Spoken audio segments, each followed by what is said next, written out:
Hello there, all my favorite peoples. Anyways, um, I have good news to report, which is on December 3rd, I have an appointment to go to this place that's called Baker Mayfield Manor, which I kept thinking it was Mayfair Manor, but there is a Mayfair Manor and there's also a Mayfield Manor. So, anyways, I got an appointment to go there on the 3rd, and this guy's going to drive me there personally from the agency. And I can go there in person, I can talk to him in person, I can check out the rooms, see if there's anything available. I can at least get put on a waiting list. You know, they might even have something that's available. But I still have to pay December's rent, and I'm not, crazy optimistic about there being an available room in there, but 62 and over community. And considering the whole mortal coil situation, you know, as long as I'm out of here, out of this nut house, away from a landlord that every time I see him, I can only think about how good it would feel to throw a right hand at him and leave the drugs and the nonsense behind. Yeah.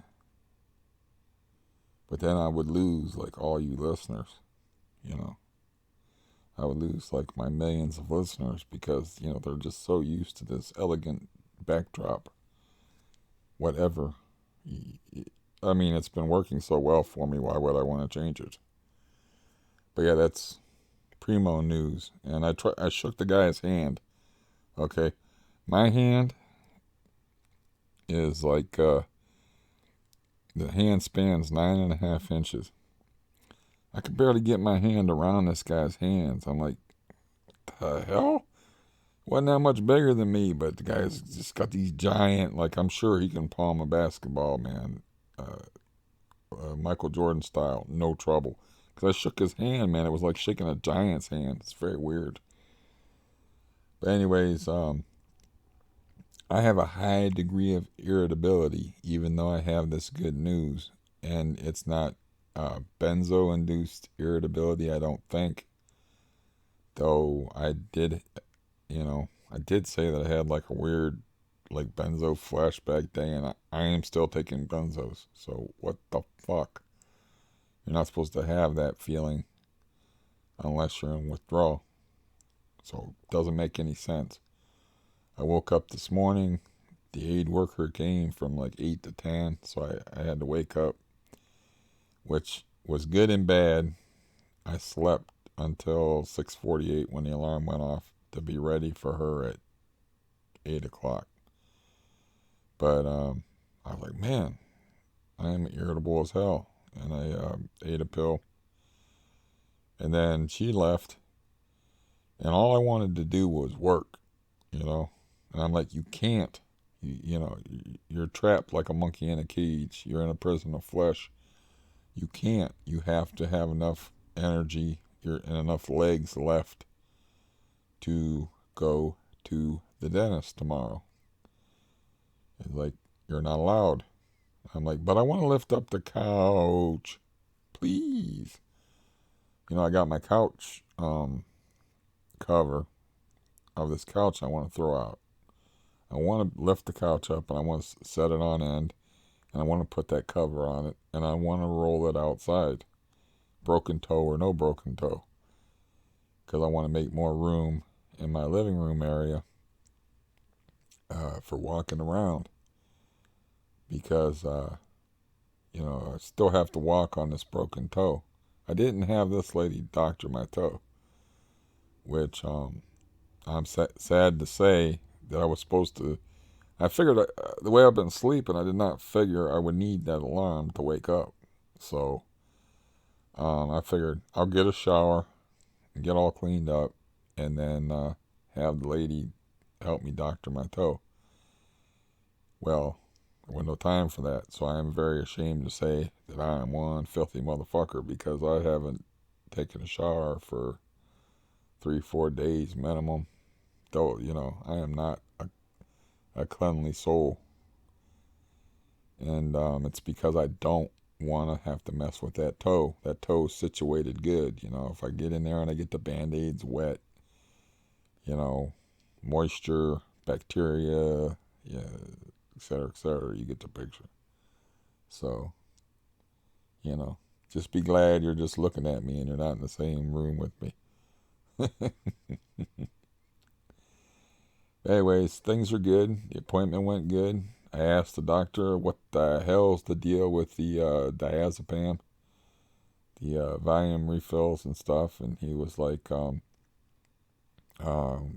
state law says that they will only refill them like after a certain point.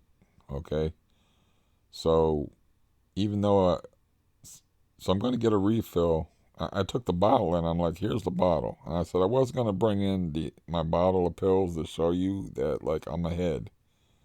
I'm not like trying to angle for more pills. It's like, but I didn't bother. Here's the bottle. They said this had 0 refills on it. When they, did you take it to? Did you cancel the refill on it? And he's like, no. Like that was an insane idea, but that's what they. This lady was kind of goofy that I sent. So they told her that there were 0 refills on it. But she was kind of goofy, man. And, I had to like bite my tongue a couple of times because I have these things called jersey football cards in a box and they're not protected. And the condition of football cards is kind of important. And she just went through here like a freaking cyclone. For a 63-year-old, got to give her props for energy, unless she's on methamphetamine, because she went through here like a whirlwind. But she didn't ask like what's in here. No questions, just you know. It's like I just let her go, but she picked up that box. I wanted to say something, but that would probably make her jerk the box and turn around and whirl at me and damage my cards even more. But they were set up on an angle and they're delicate. I don't have jersey cards are thick and I don't have the holders for them. So what you do is you take 2 regular plastic things and you sandwich them together. And I haven't felt like doing that due to my nerves. But anyways, that was the woman that went to the drugstore and was like, they told her like no refills, and she said they wouldn't refill it until the 24th and all this crap. But then I sent this lady this morning, which frankly, I have never heard anyone talk like that. I don't even know. I can't even explain the way she talked. But she was proficient. She's very old. She made it very clear that, if your garbage bags are too heavy, I'm not lifting them. But she went and she took the pill bottle to the CVS, and they were like, we'll have this filled for you on the 21st, which is a day another aide comes here. So I'll be like at least 25 pills ahead. So that's cool. That's cool. That's why I want to be ahead, because I want to have that security. And I don't want to take any extra pills. But if I'm like in severe pain or something, like, I don't know, pulling a refrigerator down on myself happens, I would like to have, them there. The same way that I had the Xanax when I quit the Xanax from January all the way until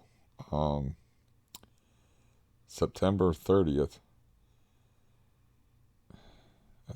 That sounds right. No, it's not.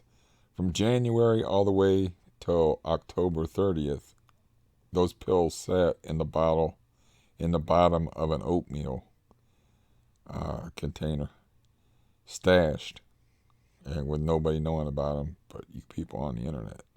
So, it's like, okay, I'm going to have teeth, massive amount of teeth pulled out of my head. This is what these are for. So I was able to break them out.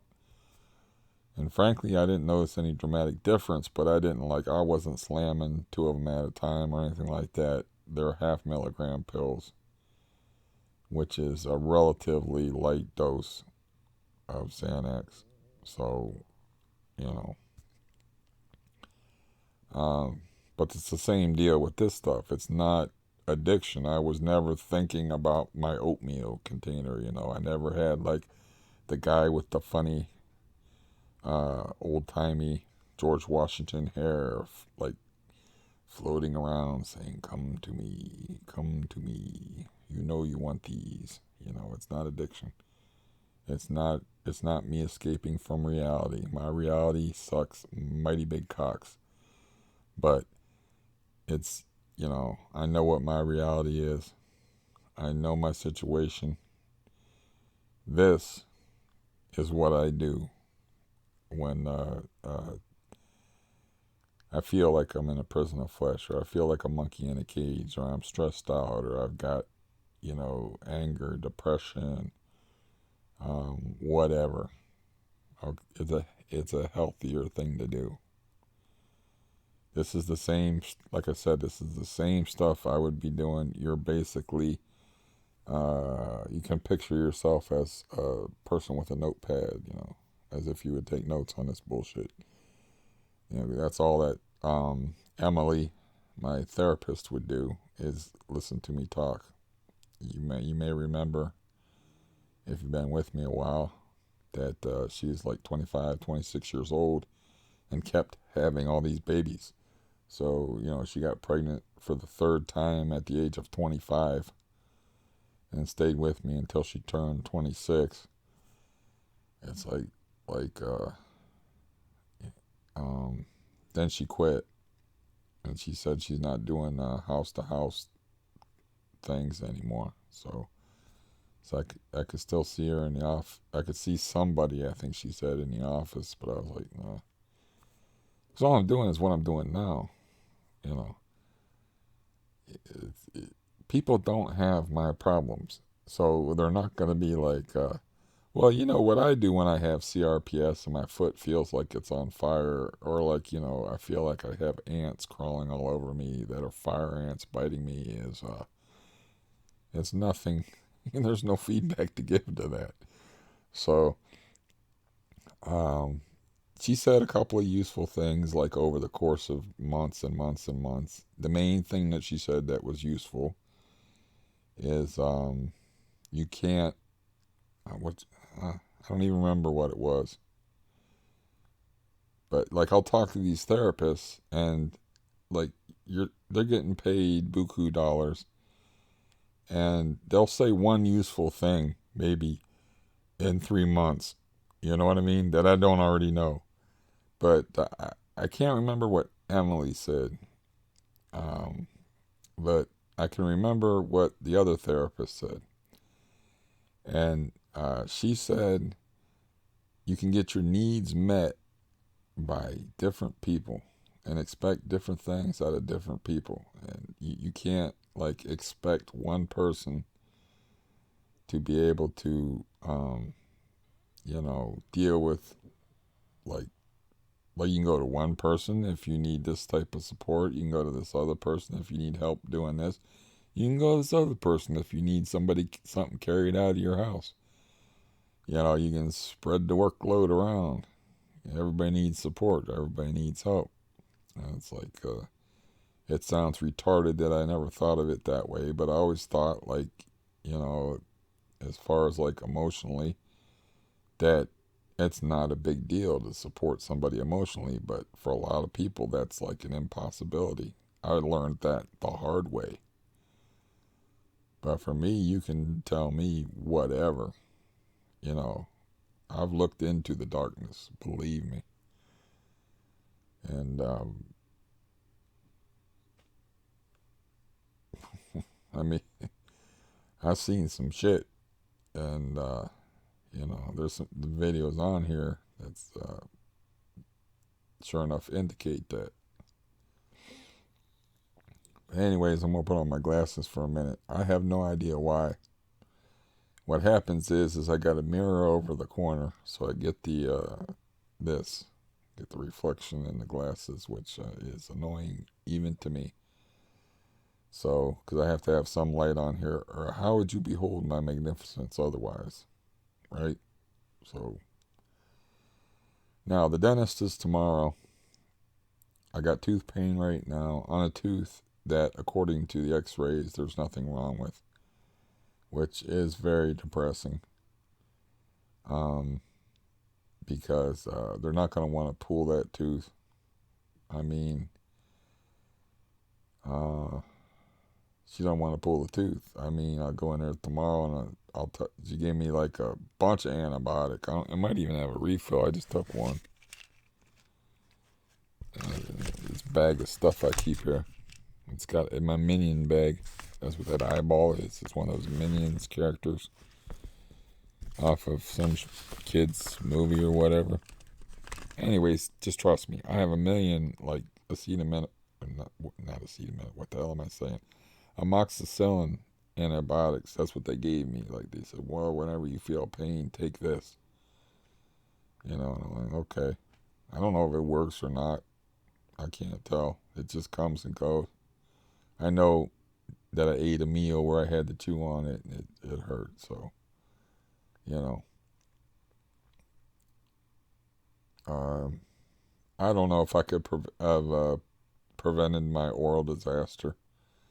Probably, if I didn't live in this fucking place, because, like I said, I was missing one tooth besides my wisdom tooth when I moved in here.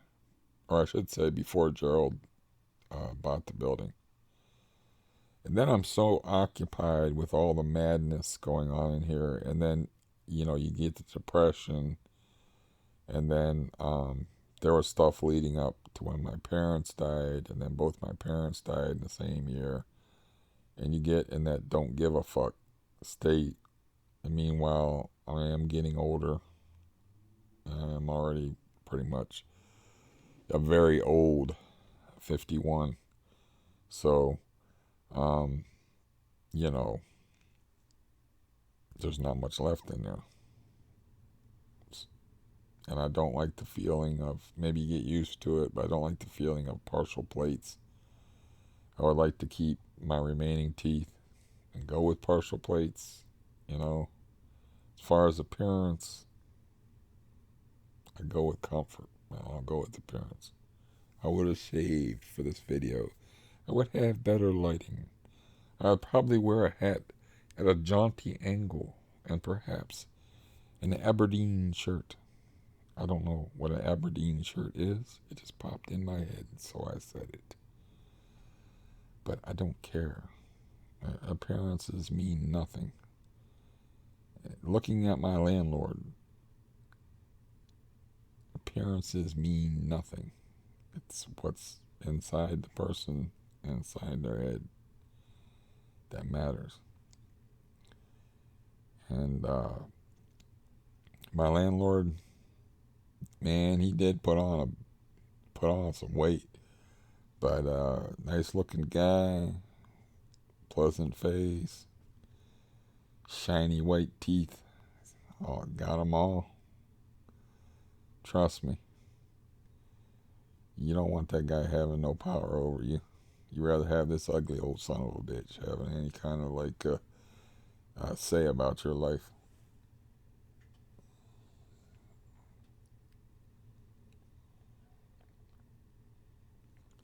I haven't heard back from him about the bathtub thing yet, but that could cause a problem because I got appointments. You know, I got a lot of appointments, and I do not want them in here when I am not in here. I had my nanny cam up, you know, and he's taking pictures of things when he knows I'm in the next room. What do you think he's going to do if I'm not in here? You know, because he knows he's in the wrong. You know, he knows he's in the wrong. And I don't trust him. I do not trust him. He does not need my money, so he's not going to steal the money I have in the house. But I don't trust him. And he's a known liar. And I thought about it, like, I think I can get away with doing this, but I thought about buying a can of black spray paint and spray painting on the wall so that when he opens the door, uh, you enable the drug trade and accept blood money as rent. I forget what the other part of it was that I thought up in my head, but like in big black letters. Oh, and you ruin lives was just those three lines. You enable the drug traffic and accept blood money as rent, and you ruin lives in neighborhoods. I'll throw that neighborhoods in there. And just spray paint it like real big on my white wall so he can see it as soon as he walks in here. And he probably knows he does, and he probably doesn't care. But I want to do it anyway. Because that's what he's done. And here, he's contributed to my downfall. Not all of me walking with a walker, and not all of me missing all my teeth is his fault. But living here has been a fucking nightmare for so many years. And dealing with these people in this building, dealing with the building, um, you know.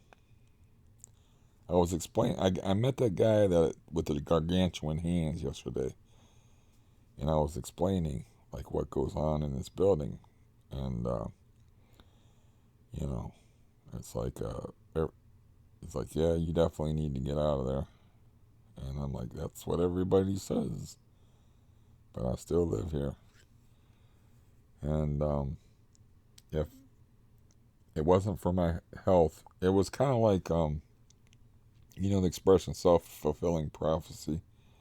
It was kind of like the guy ruined my health, which made it hard for me to get out of here because you know he ruined my health, and then I had the benzo thing going on, and then I had the knee thing going on, and then I had stress is a killer for me, and he contributed to all that. So it was like um, he kept me here in a sense because like um, your head gets fucked up anyway when you're on benzos and you're trying to go through benzo withdrawal, and you're trying to get off of the stuff. Your head's fucked up anyway. You're not going nowhere. Like I said, when the meth thing was going on here, I was like, "Fuck you!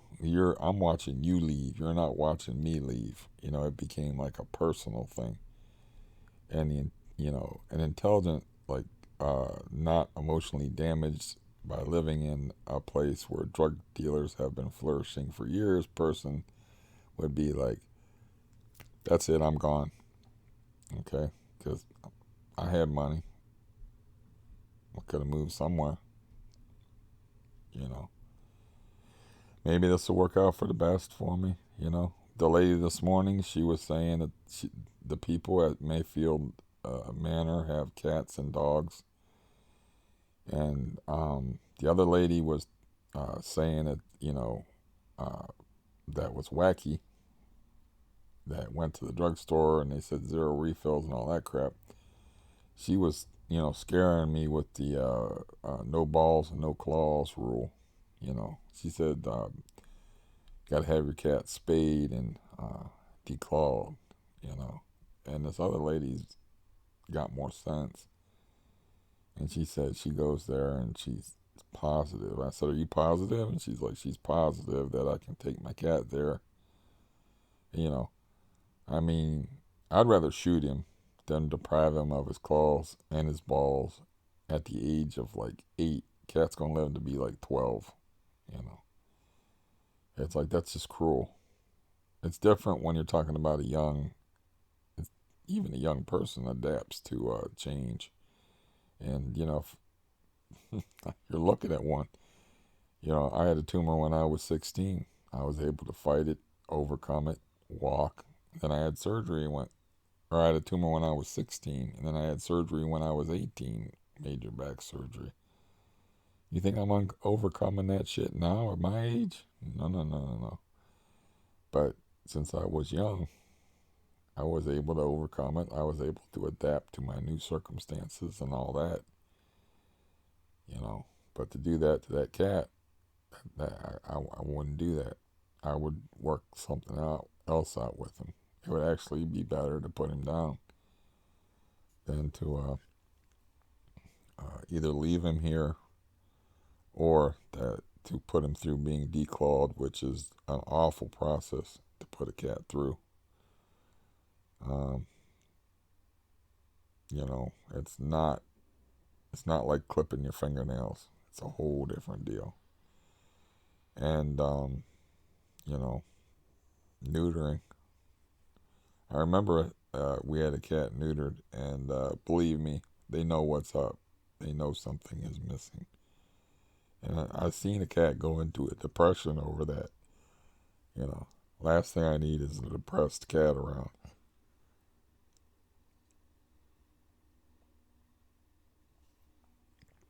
Ooh, that tooth is singing the blues, man. That tooth that they took that X-ray of, it's not responsible. It's not responsive to any of the over the counter stuff either. And I swear to God, the last time I was in there, which was last Wednesday, she took a metal thing and hammered on it, and it hurts worse now than when she was hammering on it. So there's no rhyme or reason to it. Um, Another weird thing is their oral surgeon, he won't do one tooth at a time. Because I said, well, then you can get your oral surgeon to pull it, and she's like, no, he doesn't do one tooth at a time, which I thought was very strange. I'm sorry about the glasses and the light and stuff. And I was like, I don't understand anything. I don't understand this world at all. I don't understand people. I've always felt like a stranger in a strange land. Um, I don't understand anything. I feel like when it comes to people and the way they behave and the things that they do, um, just the boat thing, for instance, we could have made 10 years worth of good memories off of that boat. We could have had a lot of fun with that boat. But the guy who encouraged me to buy the boat um, did not want to put it on the water or pay the money to, and then I paid the money to put it on the water. Then he goes out on it for one season, thanks me profusely the first time he takes it out because he had so much fun, and then doesn't take it out anymore. And I don't know if he's terrible with money, so I don't know if he mismanaged his money, but then he sold the truck for very little money that he needed to pull the boat. And then he decided that he was going to be a biker for whatever reason at the age of I don't know. I think that was like his I'm gonna die midlife crisis thing. Instead of buying a Corvette, he bought a Harley. Um, and the weird part of it is like he had a he got in real deep debt buying a Harley Davidson motorcycle, and then he had a relative die, and he got a Harley for like a song. Uh, so he had two Harleys in his garage for a while. That's why I think he moved my boat out and ruined it and exposed it to the weather. Is because the other Harley made it too cramped in there for him to work on his or whatever. But I didn't understand that. It's like maybe I don't understand. He's not the kind of person like you sit around and have. It's like it's impossible to talk to him while he's watching TV, for instance. It's you really have to it has to be something like dire to get his attention at all. And I don't I didn't understand that whole situation. I don't understand, like, and he retook up fishing like this summer.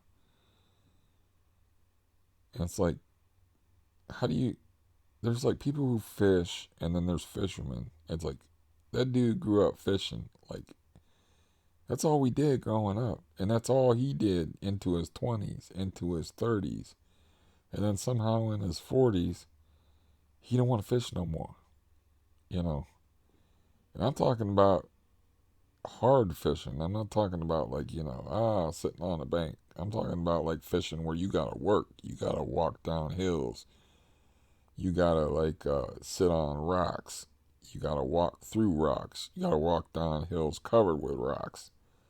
I'm not talking about easy, sitting in a lawn chair type fishing. That we did our share of that when we were kids, fishing for carp.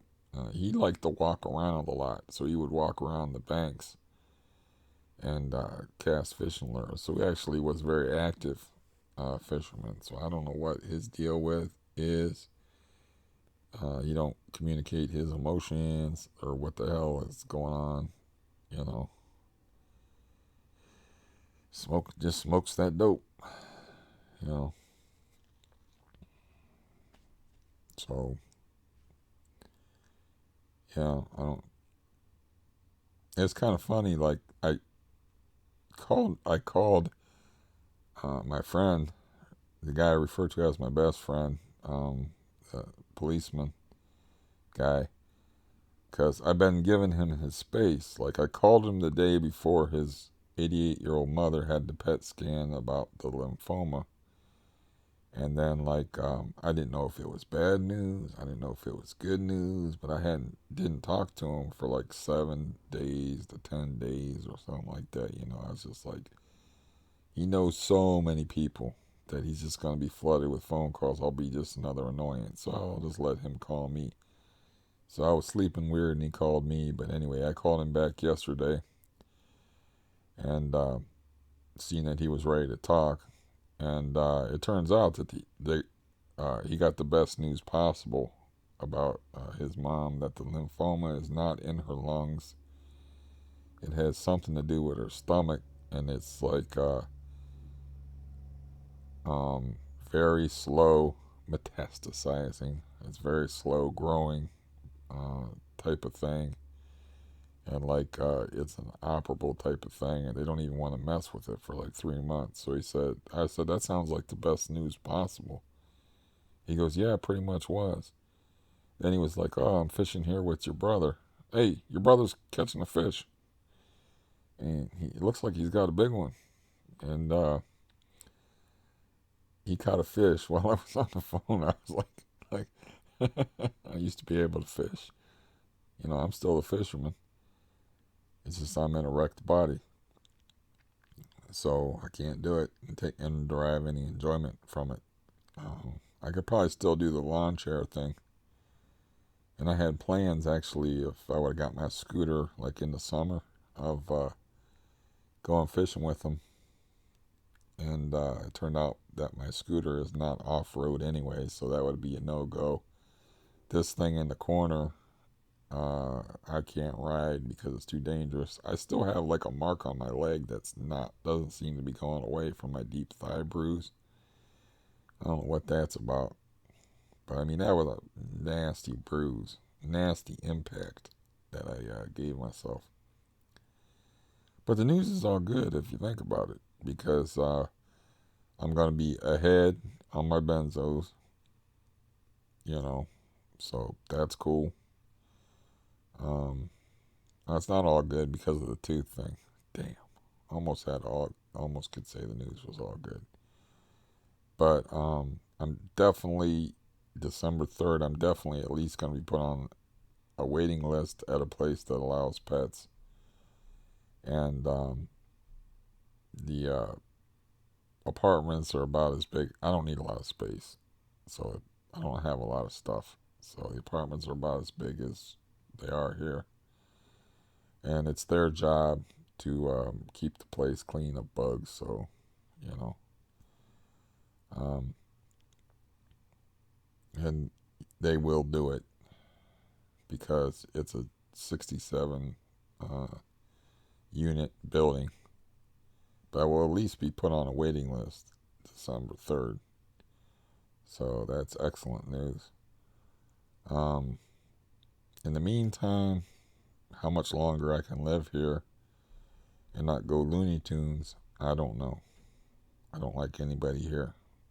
I don't like living here. I don't like being trapped in this room. We've all, you know,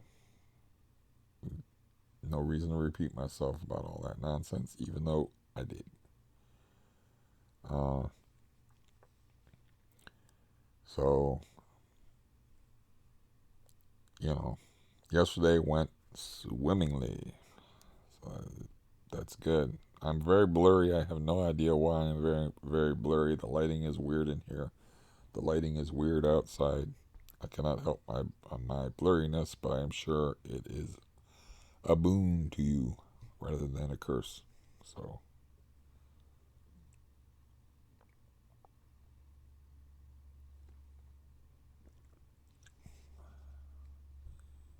yeah, I haven't eaten this morning yet. What time of day is it getting to be? Where's the clock? Where's the clock? It's 11:23, and I haven't eaten. Um, so I just got like I said, man. I just wanted to do work. I just wanted to do work. Because why I sent that lady to pick up very few items at the grocery store and, um, get the pill thing situated. I did work in the house, like got the garbage together, threw the garbage out the window because she's so old, so she would like not have to carry it, and um, stood up and picked up a bunch of papers and stuff that was piled on the ruined love seat type couch thing with the double recliners.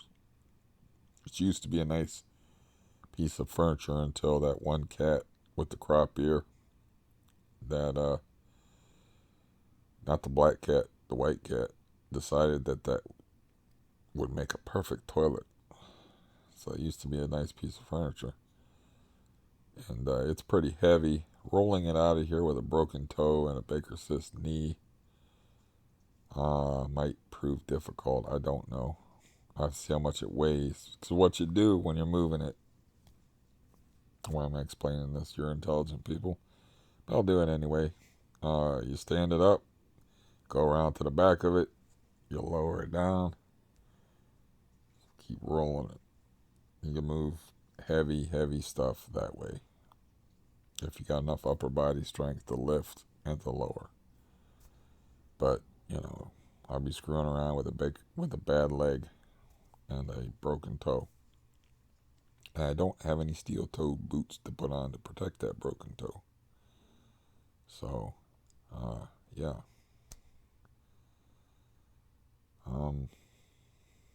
One thing that did not go well yesterday was I got my favorite oatmeal head driver, Steven. I found out he is 67 years old, and I resisted the temptation, since he's 67 years old, would make him a child of the 70s. It's like, did you do a lot of LSD in your youth? Perhaps some mushrooms? Were you part of the free love generation? Because I'm, 51, he's 67. I didn't think he was that old, but I'm trying to have. This guy is such an annoying person that, I'm trying to describe the event, just to have something to talk about. You just can't sit there in sullen silence. Um, so to have something to talk about, I'm talking about the helmet incident again. And so I was like, "Do you want me to tell?" He's like, "Do you want me to tell you the story or not?" Because he actually went to the 19. He's old enough that he went to the 1964 Browns championship game when it was called the NFL Championship before the Super Bowl, and saw, I think, the last Browns championship. So, I thought maybe he was a football fan, but he's apparently not really a football fan. But I'm telling him the story of a guy taking a helmet and whacking somebody in the head with a helmet. And I said, this is what really happened, because I think it's fascinating that you can that people can look at a thing and not see it. You know what I mean? I think I already talked about that. And so I tell the guy this story, and he's like, so the guy pulled the guy's helmet off. I'm like, Steven, I used his name. How could he swing a helmet off if he didn't pull the guy's helmet off? Did he pull his own helmet off and hit him with his own helmet? I said, let me do the shorter version of this story for you.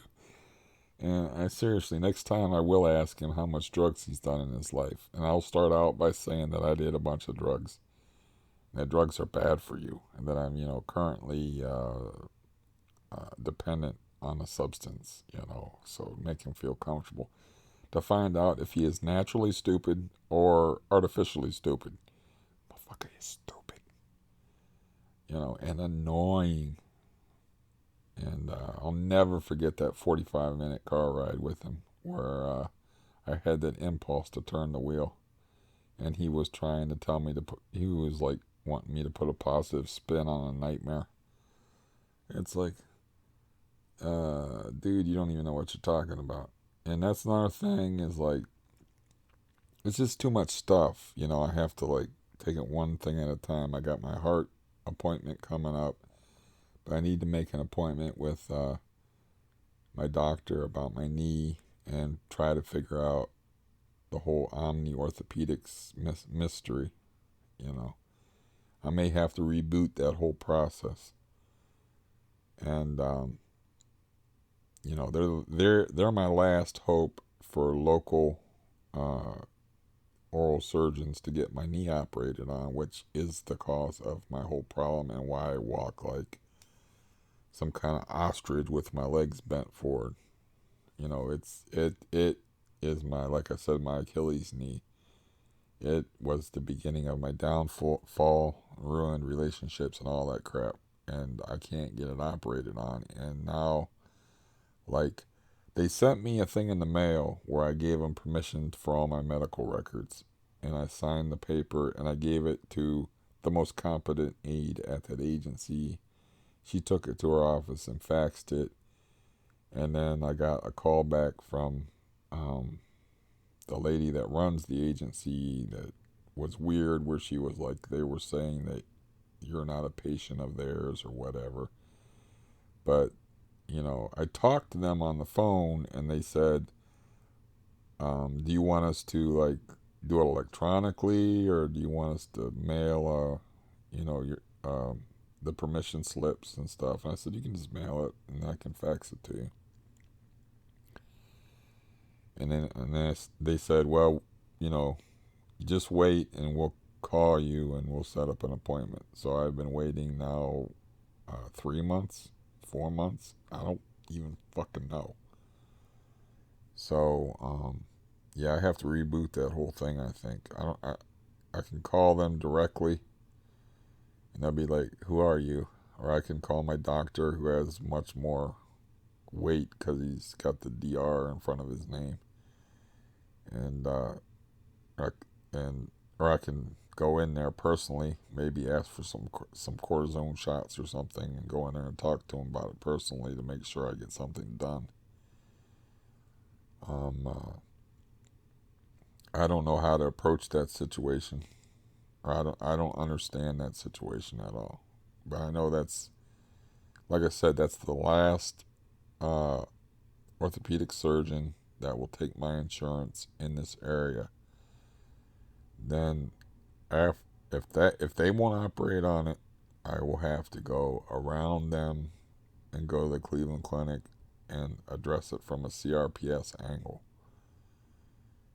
And I'm telling you, it's not a CRPS thing.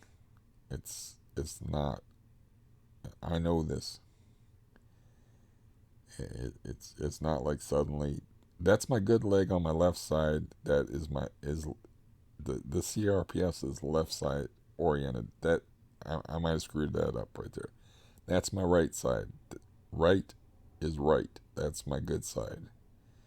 Left is my bad side.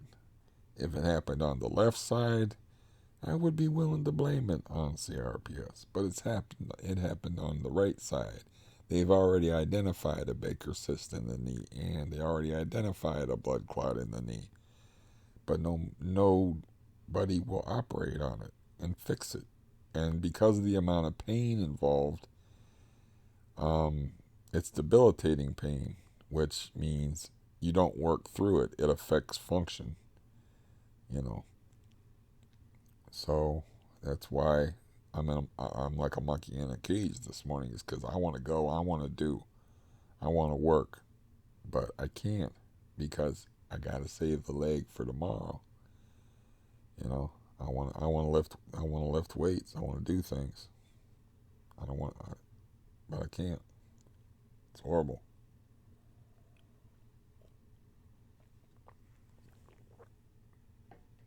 So I wonder if the excommunicated Roy ever feels like that in a wheelchair, where he's like, I want to do, I want to, you know. But you gotta understand, like, I was a very physically active person. You have to be if you have CRPS. So the last 5 years have been a very special form of torture for me since this knee thing developed. You know, besides all the nonsense going around in the building around me. I mean, the fact that I can't ride ride a bicycle, I can't walk, I can't lift weights in the same way that I was lifting weights before. You know, um, it's like I can't fish. I'm a fisherman. You know, I got to listen to my brother catch a fish on the phone with a guy I used to go fishing with all the time. So I kind of like was a matchmaker because I know that my brother uh, loves to fish, and I know that my friend is like always going fishing with people that are like not real fishermen. Like he's diehard type fisherman. If the fish ain't biting, he's still fishing. You know, if the weather's bad, you put on a coat. If it rains, you know, you get your rain slicker. If it's cold, it's cold. Deal with it. Like he told me when I was seasick, he said, we're not going all the way back. And I said, I don't expect you to. Just drop me off on Rattlesnake Island. I'll be happy just to be off of this damn boat, you know. So, you know, I was like a matchmaker with him and my brother. So my brother's really like taking that part of my life. And, you know, I'm could you know, it makes him very so happy that yeah, and it makes me feel good to be to have done that. You know, now they're like tight. I mean, he goes over to their house, and you know, they're good friends. And it's great for my brother because growing up the way we did, you know, I was kind of like pushed out into the world when I had a spinal tumor at 16. He was not, you know, he had to deal with all that psychological and emotional trauma in a different. You know, I was forced to face things that he wasn't forced to.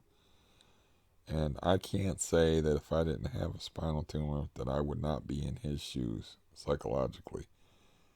Um, so as bizarre as that sounds, um, spinal tumor for me probably a blessing. That's how bad um, my home life was growing up.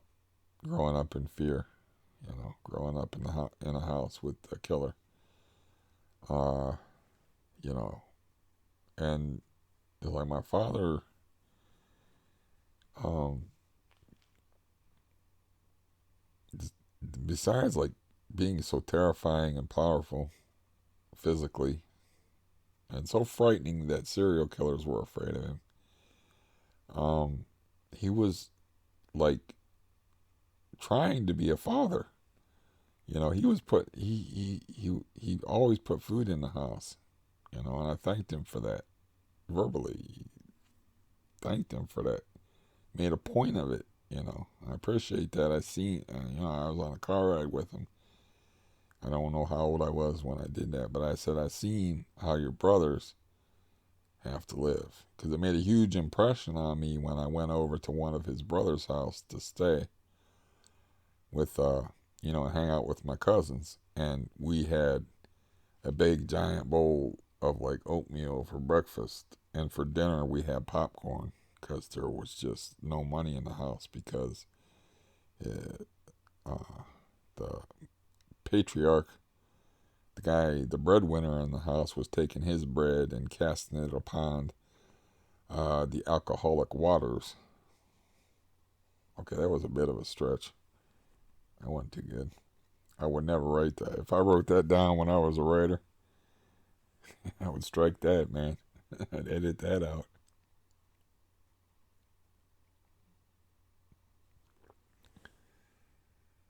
But anyways, um, so yeah, the main, I guess, through line or point of this video is I want to be doing stuff. You know, I don't want to be trapped in this body. And to share the good news about, like, I have somebody that's young, interested in my case, energetic, and is actually going to drive me to the place that I want to live, where I can talk to administrators in person and at least get put on a waiting list if they have no vacancies. So if they have vacancies, it is a possibility that I would probably, you know, I've been thinking too much about this, but I was like, how do I want to move out of here? I want to move out of here like I'm moving stuff into storage. Just, you know, a little bit of this and a little bit of that at a time, maybe at weird hours, and just leave everything here because, you know, this is bed bugs, cockroaches. We didn't see any cockroaches today. Today, me and the old lady that was sent by the agency, which was amazing because I finally cleared out my sink, which I don't do dishes anymore, and I don't use dishes.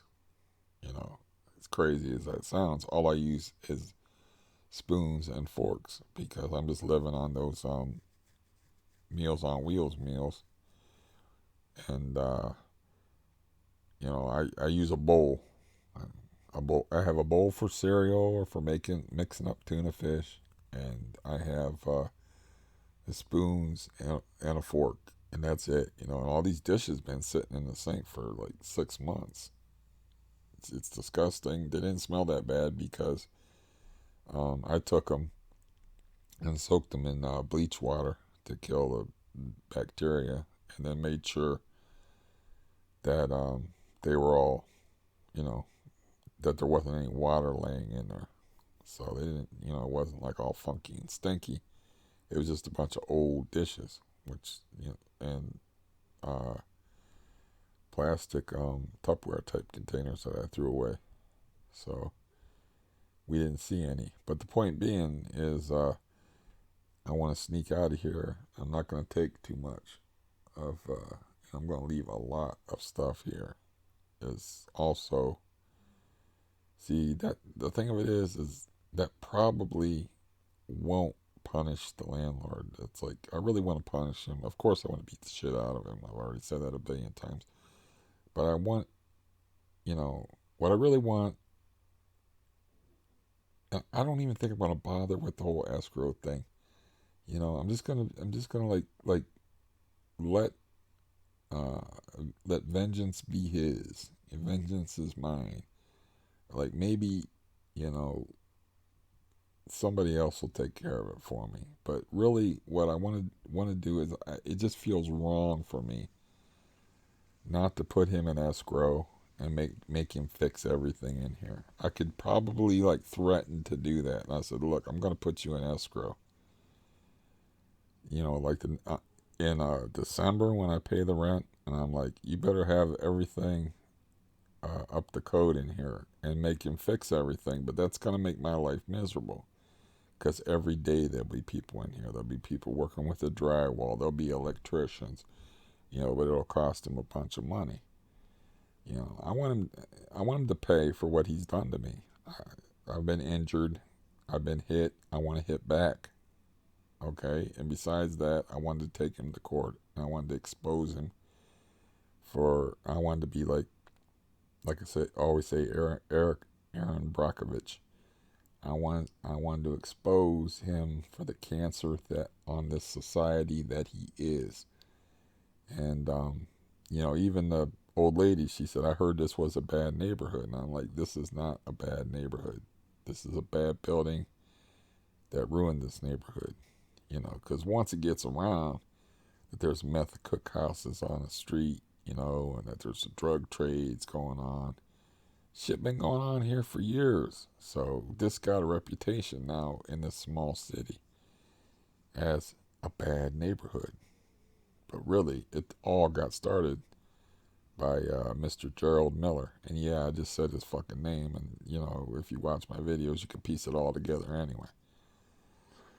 Because, you know, and I will testify. And if he, you know, it's not like he's going to bring me into court for slander for saying it. But yeah, I can't hurt the guy financially and I can't hurt him emotionally. But I feel like I should do something. But then I'm thinking, like, you know, if I do threaten to put him in escrow, because that's all that happens. Like, I learned, like, from calling Maslin County clerk's office, is there's a mediation process where, you know, landlords apparently have a lot of rights. So I have to have a list of the things that I want or need fixed or the problems in the building, and I send to him first. So I might as well just talk to him first and say that I'm going to put you in escrow and make you fix these things anyway. But you know, I'm not going to tell him about moving. I'm going to make it like it's going to be for me. And when I pay the rent in December, that's going to be his Christmas present, is to threaten to put him in escrow in January. Because I won't be out of here by January. There's no way in hell. You know, if they have a place that I can move into there, you know, I'll tell them, you know, I'll tell them whatever. You know, I'll think of something. But it's a fluid situation, so it has to work out how it has to work out. But even if I do that, you know, it's just going to be annoyance for me because I'm going to be like bothered every day by having him around, having him fix stuff. I'm not going to derive any satisfaction from being annoyed every damn day with his presence. It's going to affect my blood pressure and my heart. And, you know, because he's part of a construction company. He does a lot of this shit himself. And he cuts corners, you know, when he can, and uses exterminators that are spray people. And, you know, he does a lot. Like, he was out there fixing the ramp because I guess there was a problem with one of the posts. He was out there doing that stuff himself because his dad is Bob Miller and owns Bob Miller Construction Company in North Lawrence, Ohio.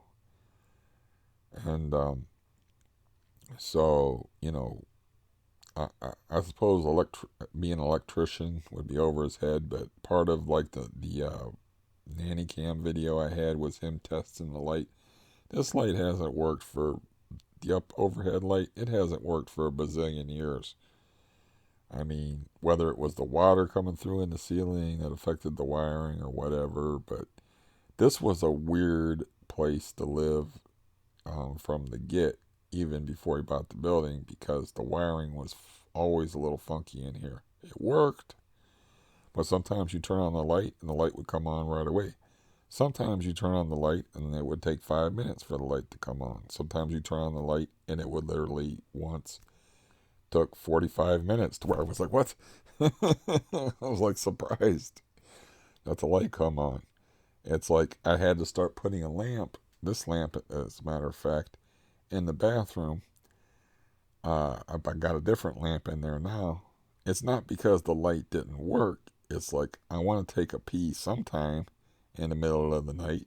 The light, I'd flip the light switch, and then you'd have to wait for the light to come on. And sometimes you don't want to wait 5 minutes to take a pee or 10 minutes.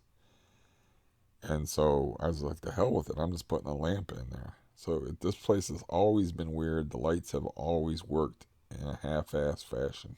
So, I mean, the ceiling fan stopped working very early on. I just put up with all of it because that stuff's really not all that important to me because of how I was raised and stuff. So, it's like I don't sweat the small stuff. So it's like if I got to put a lamp in the bathroom, okay, I don't care. I'll buy a $20 lamp, but I don't sweat the small stuff. I have big, big, big stuff to worry about.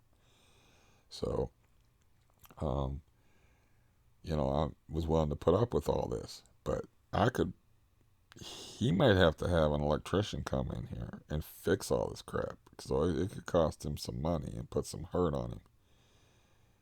And, you know, but at the same time, it's just going to annoy me. So why not leave the place a dump? Or what? How about this? How about like I have enough money or I can actually borrow enough money to pay for rent at both places? Pay the rent to move out of here already. Get all my shit the fuck out of here that I want to keep.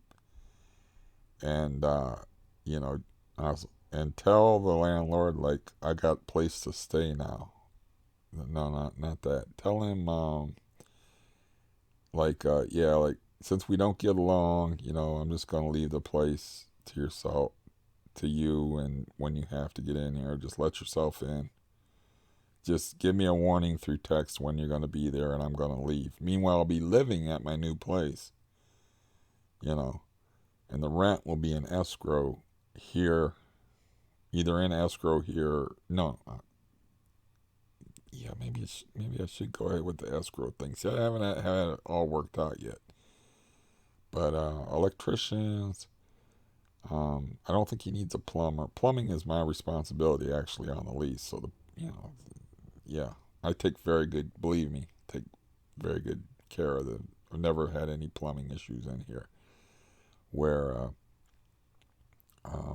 it wasn't like he has to fix that lady's plumbing issue because it's affecting other apartments. But as far as the drains and stuff, the lease that I signed, I'm responsible for the plumbing. So I've always taken really good care of the plumbing in here.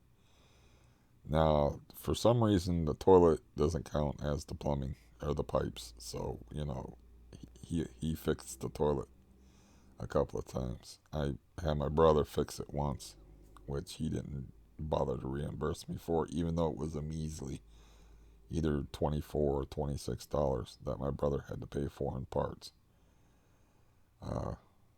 But my brother, when he was in here cleaning house, he insisted on fixing it because he's that type of dude. He's naturally gifted in that area because certainly our dad never taught us any of that stuff. But anyways, I don't know how to play it, but I could actually do it that way. Is like pay the rent here or put the rent in escrow here and just not tell them what's going on and move in to this other place if they have an opening. I have enough money to do that. So that's an option that I have. And, just leave them high and dry. In other words, I won't get the spray paint. I probably even might get to spray paint that on the wall that I was talking about. I don't know. I can't find my extra set of keys, so I just have the one set of keys. But, yeah. I mean, it's not going to affect me at all because, there's no 30 days notice needed. I don't need his recommendation. I'll just be in this other place, you know. So yeah, I could put some thought to this and use what, uh, yeah, grass doesn't grow on a busy street, mister. Uh, yeah, there's ways I can work this. And I'm gonna leave most of my stuff here, and that couch is gonna be hell to move.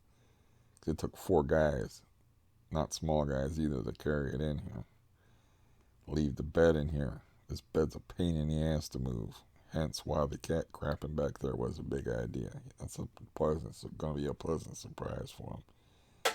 But I can move out of here slowly is the point. Like I'm just putting this stuff in storage. I don't necessarily need a U-Haul. Or even if I have a U-Haul out there,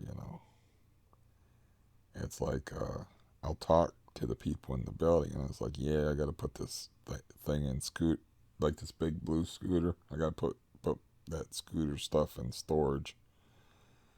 You know, the other scooter the scooter that works I will have at the new place I'll be living at. But yeah, this is going to require some thought.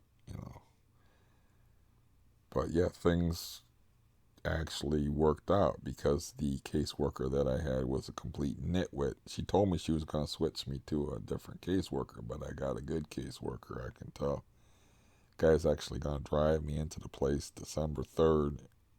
And, he's, hey, I'm not an ageist person, but you do not, as far as like people working a job, you do not want somebody in that line of work who is old and burn out at their job.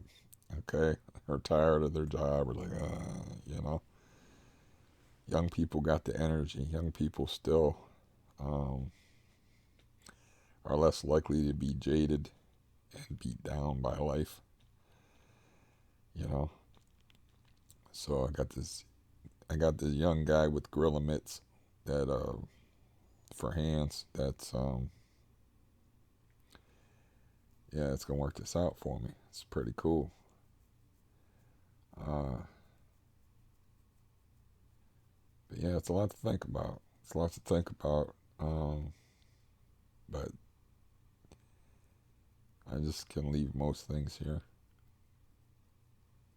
and it won't be like this thing's probably got to take a U-Haul or a pickup truck. I might know someone that has a pickup truck for it, but that's the only thing. The rest of the stuff I can get my brother. My brother always needs money.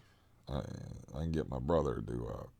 He likes helping me anyway, but a little always helps grease the wheels, and plus, a worker is worthy of his wages. I can get him to carry my weights out of here. My weights, dumbbells. Just so you know, I just edited out a bunch of phone calls. Both my phones like blew up at once. So, yeah. Okay, that was probably very loud since it was next to the microphone. Let me turn the damn volume down on these things at least. Jeez. Hey, if you want a professional, I ain't your guy. Uh, okay, yeah, whatever. Man, leave me alone. I'm talking to my favorite people. Yeah, I don't even know if the position of the mic is right as far as like where it was before, if it'll match up. And I don't know. Let me look and see how long I've been talking. And I honestly wish that I wasn't like a monkey in a cage. That I wasn't like, that I could like do physical stuff instead of this. Which, mind you, if I get better, and these will just be shorter. These little segments, they'll be less. But I got all this energy, obviously, I got all this energy. What can I do? You know, I mean, I read a lot of books in my time, so reading ain't really my thing no more. Uh, Occasionally, I'll read on the internet to learn about something. But I'm an old dog. I don't really, the subjects that I'm truly interested in, I've already learned enough about, in my opinion. I mean, there's not going to be no new angles on human psychology as it relates to belief and disbelief in afterlives and deific entities. You know. But anywho, oh man, why do you got to be a douchebag and say anywho? Ugh. I'll be less likely, if I get my knee fixed. I'm really not this guy, you know. I am this guy personality wise, but I am not this guy as in, unless I am on a very long car ride. And like my cousin used to say, it's like, I don't need a radio when I'm with you. You supply. I don't need to have a conversation. I just listen to you talk, and it keeps me awake when I'm driving. When we would go down south on our trips and stuff. But yeah, depending upon how horrible the phone interruptions were, one of them was unnecessary. It was just a call I forgot to make about confirming transportation for my appointment tomorrow. I will take time to edit that out if that's like horribly jarring and annoying. It might even be funny for all I know, but the phones were sitting right underneath the microphone. So, I'm not a big fan of ear pain, and I'm assuming that you aren't either. That's what the young people call it. Thanks for the ear pain when there's a dramatic shift in volume. And they're like, it's jarring. It's like, I've seen people do that with videos before where, like, for some reason or another, they have a huge spike and a bunch of music at the end of their video. And it's like, yeah, thanks, man. I was just about to take a nap there, but instead now my ears are bleeding. Appreciate that. But I think I'm pretty well done as far as, like, I think I covered everything. Yeah, I could be getting out of hell and moving up toward another place. And things will at least change and be different. That lady did seem to know a lot about that place, because she said they have like a laundry facility, but it's like a laundromat. I was like, because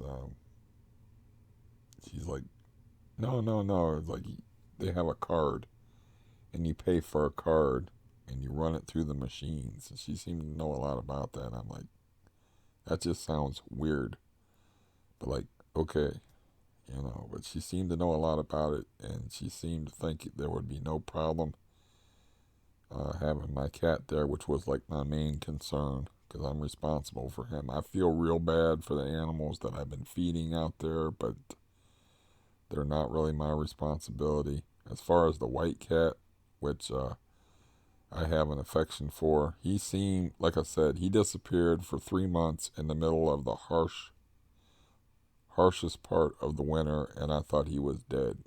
And I would actually stick the bell that they're trained to come to a bell out the window and swing the bell all the time. And it was cold, like I'm talking anywhere from 0 to 10 degrees, many, many days, and there'd be no sign of him. So he was, and then the next time I see him, I think he's dead, because I haven't seen him for 3 months. Next time I see him, he looks fatter than when I saw him before. And everybody loves that cat. Cat's super personable, so, I like the cat, but I'm not taking him with me, because he doesn't behave properly in a house, for one thing. For another thing, he's not my responsibility, and this is his neighborhood. And I really do think, like, animals do not like that. I will love moving out of here, but my cat will not like it. That cat would not like it if I drug him out of here. And I haven't petted that cat or interacted with that cat in months. And I don't know how long. Let's say it's 6 months. Well, to a cat, cats generally live anywhere from 12 to 18 years. Outside cats, of course, they don't survive as long a lot of times. But to a cat, that's a long time.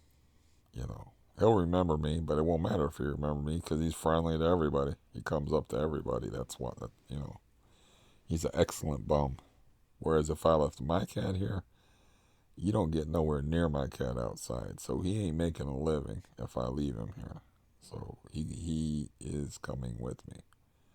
I'm responsible for him thanks to my lovely sister. And I like him. It's not that I don't like him. It's like I still wish she would have never gave him to me because he's a pain in the ass. It's like every day he's in front of my feet. And I got problems walking. Every day he's annoying me.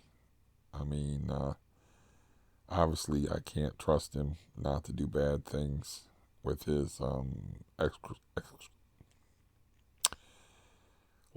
bad things like he did behind the bed. I'll be glad when my mouth heals and I can say these words that I want to say, like still can't say it. But yeah, now I'm just keeping here hanging on because I don't want to eat. I get like that a lot, like where I don't want to eat, and I don't want to eat, but I will go eat some. Maybe part of it. I don't even. No, it don't have nothing to do with the tooth. It's just like I'm not a big fan of eating.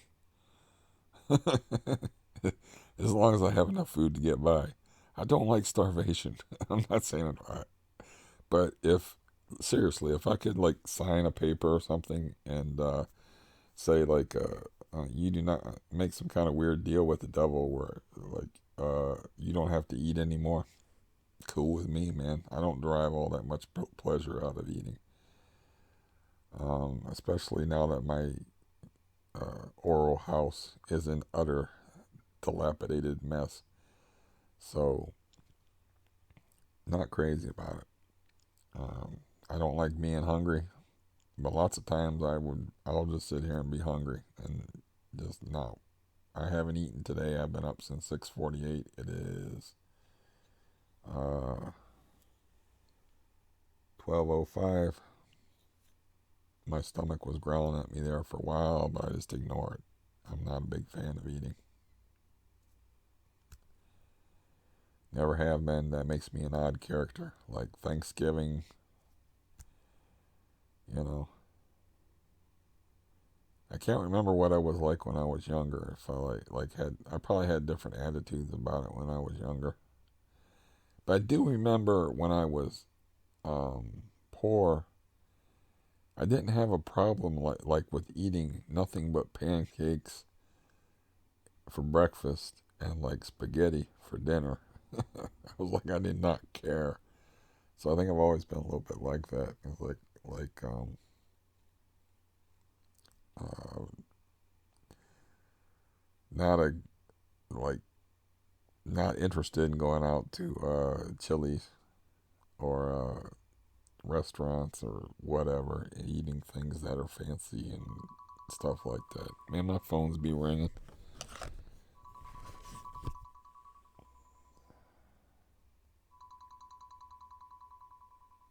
I don't even recognize that number. Man, I'm sorry about that. Next time the phones will have to be elsewhere. But that's enough out of me, you know. hopefully you enjoyed seeing me in a good mood. And I enjoyed seeing me in a good mood. I enjoy the fact that I have some kind of hope and help as far as getting out of here. At least it's, it's not fait accompli, whatever that expression is. That means a done deal. But, you know, it's something to look forward to. December 3rd, I'm going to be at some place that I want to live at, talking to people and trying to be charming. And, you know, I'm excited about it. Anybody in hell would definitely be excited about the opportunity to get out of hell. And this is a hellish existence I live here. Hate this fucking place. Oh, yeah, I really needed to add that. But yeah, this video is a mess. And most of my videos are a mess, though. But, at least in this one, I'm in a good mood. I have good news, except for a mysterious hurting tooth. And hopefully this was interesting and entertaining. And if not, it was free. I don't do ads. If I had 1,000,000 followers, I wouldn't do ads. Because I'm a strange individual. Until next time.